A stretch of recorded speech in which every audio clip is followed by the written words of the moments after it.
আসসালামু আলাইকুম, শুভেচ্ছা, স্বাগত। প্রিয় দর্শক, এটা আমাদের বাংলাদেশের এই সংবাদ। ইসলামী আন্দোলন নামে যে একটা দল আছে, ওনারা আর কি মৌলিক সংস্কার চায়, ওই ব্যাপার নিয়ে সংবাদ। মৌলিক সংস্কার ছাড়া নির্বাচন চায় না ইসলামী আন্দোলন। মৌলিক সংস্কার ছাড়া নির্বাচন চায় না চরমোনাই পীরের নেতৃত্বাধীন ইসলামী আন্দোলন। আনুপাতিক পদ্ধতির নির্বাচনের পক্ষে জোরালো অবস্থান নেওয়া দলটির যুগ্ম মহাসচিব গাজী আতাউর রহমান বলেছেন, নির্বাচন কমিশন বলেছে নির্বাচনের প্রস্তুতি নিচ্ছে। কিসের ভিত্তিতে তারা প্রস্তুতি নিচ্ছে? ন্যূনতম বা যেনতেন নয়, মৌলিক সংস্কার করে নির্বাচন দিতে হবে। অবশ্যই সংসদ নির্বাচনের আগে স্থানীয় নির্বাচন হতে হবে। ভবিষ্যতেও নির্বাচনকালীন সরকারের অধীনে হবে স্থানীয় নির্বাচন। বুধবার জাতীয় সংসদে জাতীয় ঐক্যমত কমিশনের সঙ্গে সংলাপের পর তিনি এসব কথা বলেন। তিনি জানান, এসব বিষয়ে আরও আলোচনা হবে। ঐক্যমত কমিশনের 166 সুপারিশের অধিকাংশে একমত ইসলামী আন্দোলন। নিম্ন থেকে উচ্চ আদালত পর্যন্ত পৃথক শরিয়া বেঞ্চ থাকবে।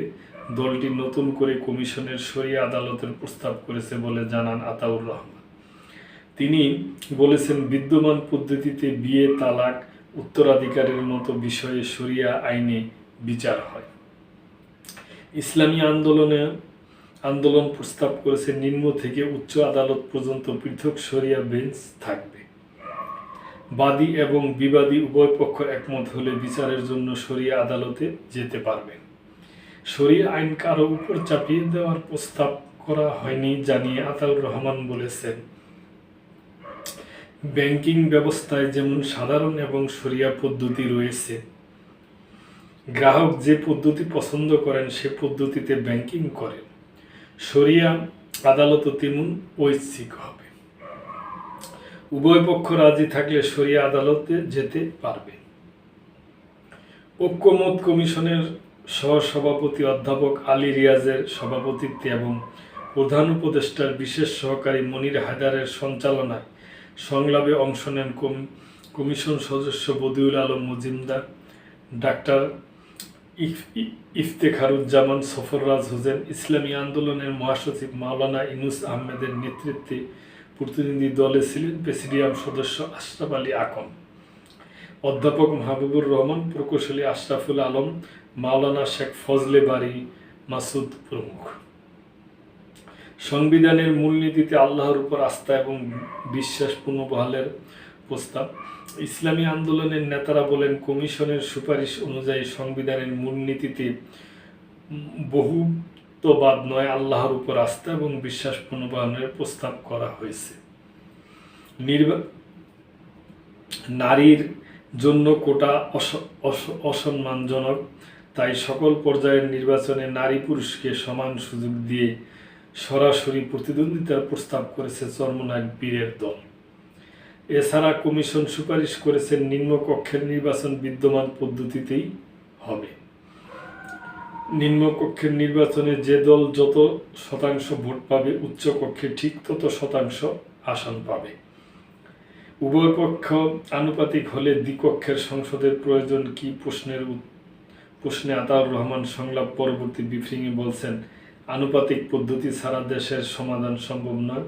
কর্তৃত্ববাদ থেকে বেরিয়ে আসতে উচ্চকক্ষ গঠন করতে হবে। সরাসরি ভোটে রাষ্ট্রপতি নির্বাচনের প্রস্তাব। কমিশন সুপারিশ করছিল উচ্চকক্ষের 50% এমপি হবে অরাজনৈতিক। এতে একমত হয়নি ইসলামী আন্দোলন। নির্বাচনকালীন সরকারের অধীনে ভোটের প্রস্তাব করেছে। জেলা পরিষদের চেয়ারম্যান পদে সরাসরি ভোটের প্রস্তাব।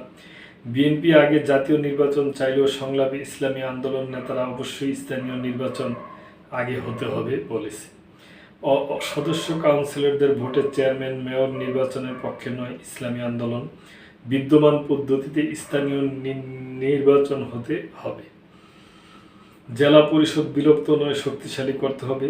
পরিষদের চেয়ারম্যান পদ জনগণের সরাসরি ভোটে নির্বাচিত হবে। বাদীর অনুমতি ছাড়া রাষ্ট্রপতির ক্ষমতা বাতিলের প্রস্তাব। বাদীর অনুমতি ছাড়া রাষ্ট্রপতির ক্ষমতা বাতিল, ধর্ম অবমাননার সুনির্দিষ্ট আইন প্রণয়নের প্রস্তাব করেছে ইসলামী আন্দোলন। বিচার বিভাগের জন্য পৃথক সচিবালয় গঠনের সুপারিশে একমত দলটির প্রস্তাব করেছে। জেলা প্রশাসকদের করেছে ম্যাজিস্ট্রেটের ক্ষমতা থাকবে না, জুডিশিয়াল ম্যাজিস্ট্রেটের ক্ষমতা ভোগ করবেন। অফিসিয়াল সিক্রেট অ্যাক্ট 1923 বাতিল করতে হবে। ঐকমত্য কমিশন 5 সংস্কার কমিশনের সুপারিশের উপর রাজনৈতিক দলের মতামত নিয়েছে। তবে ইসলামী আন্দোলন পুলিশ সংস্কার কমিশনের সুপারিশেও মত দিয়েছে। জানিয়ে আতাউর রহমান বলছেন, নতুন করে 9টি প্রস্তাব করা হয়েছে স্বাধীন পুলিশ বাহিনীর নিশ্চিতে। নারী বিষয়ক সংস্কার প্রতিবেদনে আপত্তি জানিয়ে সংলাপে কথা বলেন ইসলামী আন্দোলন নেতারা। তবে ঐকমত্য কমিশন জানিয়ে দেয়, নারী সংস্কার কমিশনের প্রতিবেদন তাদের আওতাধীন নয়। এ বিষয়ে আপত্তি থাকলে তা প্রধান উপদেষ্টাকে জানাতে পারে ইসলামী আন্দোলন। তো দর্শক, ইসলামী আন্দোলন